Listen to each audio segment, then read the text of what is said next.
డబ్బు, అనారోగ్యం, ఉద్యోగం, వ్యాపారం అప్పులతో బాధపడుతున్నారా? వెంటనే జేకేఆర్ గురువు గారికి కాల్ చేసి ఈ వెబినార్ లో జాయిన్ అవ్వండి. సుమన్ టీవీ ప్రేక్షకులకు నమస్కారం. నేను మీ అనలిస్ట్ని మందడి కృష్ణారెడ్డిని.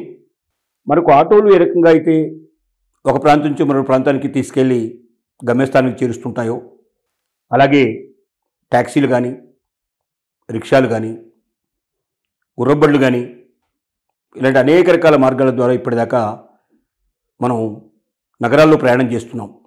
కానీ చైనాలో ఈ మధ్య ఎయిర్ ట్యాక్సీస్, గాలిలో ఎగిరి గమ్యస్థానాలకు మనల్ని చేర్చేటువంటి ఎయిర్ ట్యాక్సీస్ను ప్రారంభించాయి. వాటికి లైసెన్సులు ఇచ్చాయి. ప్రపంచంలో మొట్టమొదటి దేశం డ్రోన్లకి ఎయిర్ ట్యాక్సీస్ రూపంలో వారు ప్రయాణికులు ప్రయాణించేందుకు అవకాశాన్ని కల్పించిన దేశంగా చైనా గణితకెక్కింది. త్వరలోనే భారతదేశం, మిగతా దేశాలన్నీ కూడా వీటిని ప్రారంభించేందుకు సంసిద్ధపడుతున్నాయి. డ్రోన్స్ తయారు చేయడం చాలా సులభం. ఒక హెలికాప్టరు లేకపోతే ఒక విమానాన్ని తయారు చేయడానికి అయ్యేటువంటి ఖర్చులో 1% కాస్ట్ కూడా లేనటువంటి తక్కువ ధరలో కొన్ని వేల రూపాయల లోపల, బహుశా 1-2 లక్షలు 3 లక్షల లోపలనే మనం డ్రోన్స్ ట్యాక్సీలు తయారు చేయగలిగే పరిస్థితి ఏర్పడుతుంది. అంటే అతి తక్కువ పెట్టుబడితో తయారయ్యేది డ్రోన్ ట్యాక్సీ. ఈ డ్రోన్స్ అనేవి ఇప్పుడు ప్రస్తుతానికి గాలిలో ఎగిరి వస్తువుల్ని ఒక దగ్గర నుంచి ఇంకో దగ్గరికి రవాణా చేయడానికి ఉపయోగిస్తున్నారు. యుద్ధ సామగ్రిని ఒక ప్రాంతం నుంచి ఇంకో ప్రాంతానికి తీసుకెళ్ళడానికి ఉపయోగిస్తున్నారు. ఆపత్తి సమయాల్లో మన విజయవాడలో మీరు చూసే ఉంటారు, విపరీతంగా నీరు వరద ప్రవహించడం, ఫ్లడ్స్ రావడం. ఆ ఫ్లడ్స్ టైం లోపల నీరంతా చేరిపోయి 1-2 అంతస్తుల వరకు కూడా నీరు ఉండడం, అందులో నివసించే వాళ్ళందరూ కూడా పై అంతస్తులకు వెళ్ళడం, అక్కడ ఒక వారం 15 రోజుల పాటు, 4 రోజుల పాటు జీవించాల్సిన పరిస్థితి ఏర్పడటం. అలాంటప్పుడు వాళ్ళకి ఆహార పదార్థాలు అందించడానికి హెలికాప్టర్ల ద్వారా అందిస్తే చాలా పైనుంచి వేసినప్పుడు చాలా వరకు పాడైపోతున్నాయి. అంటే ఒక 50% నుంచి 75% ప్రజలకు అందకుండా పోతున్నాయి. అలాంటి పరిస్థితుల్లో అక్కడ ప్రభుత్వం డ్రోన్ల ద్వారా దీన్ని వేయడానికి ప్రయత్నం చేసినప్పుడు 100% సక్సెస్ఫుల్గా కావాల్సిన ఆహార పదార్థాలను అందించాయి. అలాగే వ్యవసాయ రంగంలో డ్రోన్లు మరి చాలా విప్లవాత్మకమైన మార్పులు తీసుకొచ్చాయి. మందును పిచికారీ చేయడంలో కానీ, విత్తనాలు నాటడంలో కానీ, కలుపు మొక్కలు తీసేయడంలో కానీ, పంటల్ని కట్ చేయడంలో కానీ రకరకాల పనులకి దీన్ని ఉపయోగిస్తున్నారు. అలాగే ట్రాఫిక్ నియంత్రణలో ఉపయోగిస్తున్నారు. తర్వాత పెద్ద పెద్ద ఫంక్షన్స్ లోపల ముఖ్యంగా భద్రతకి వీటిని ఎక్కువగా ఉపయోగిస్తున్నారు. అలాగే నగరాల లోపల సీసీ కెమెరాలు లేకపోయినప్పటికీ డ్రోన్స్ ద్వారా కూడా నగరాన్ని పూర్తిగా చుట్టొస్తూ అక్కడ ఏం దొంగతనాలు జరుగుతున్నాయో, దోపిడీలు జరుగుతున్నాయో తెలుసుకునే పరిస్థితులు కూడా ఉన్నాయి. ఇలాంటి అనేక రకాలైన కార్యక్రమాలకి ప్రస్తుతానికి డ్రోన్లను ఉపయోగించడం జరుగుతోంది. అలాగే మరి ఈ మధ్యనే ఆంధ్రప్రదేశ్లో డ్రోన్లకు సంబంధించినటువంటి ప్రపంచ దేశాలతో ఒక కార్యక్రమాన్ని ఏర్పాటు చేశారు. ఈ కార్యక్రమం లోపల చాలా దేశాల వాళ్ళు పాల్గొన్నారు. డ్రోన్లలో వస్తున్న మార్పు గురించి చెప్పారు. యుద్ధాల్లో ముఖ్యంగా డ్రోన్లను ఎక్కువగా ఉపయోగిస్తున్నారు.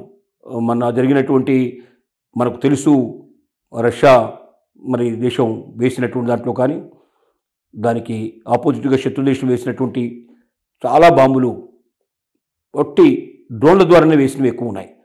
ఎందుకంటే డ్రోన్ల ద్వారా వెళ్ళినప్పుడు ఏంటంటే మనుషులుకి ఏమీ జరగదు, మనుషులు లేకుండా నడుస్తాయి కాబట్టి, రిమోట్ ద్వారా నడుస్తాయి కాబట్టి డ్రోన్లు అక్కడ నష్టపోయేది ఏమైనా ఉంటే అది దాన్ని ఒకవేళ కూల్చేసినా అంతవరకే పోతుంది కాబట్టి మనుషులు చనిపోరు. ప్రాణ నష్టం అనేది పూర్తిగా దాని నుంచి బయటపడడానికి అవకాశాలు ఉన్నాయి. కాబట్టి డ్రోన్లని చాలా విషయాలుగా విపరీతంగా ఉపయోగిస్తున్నారు.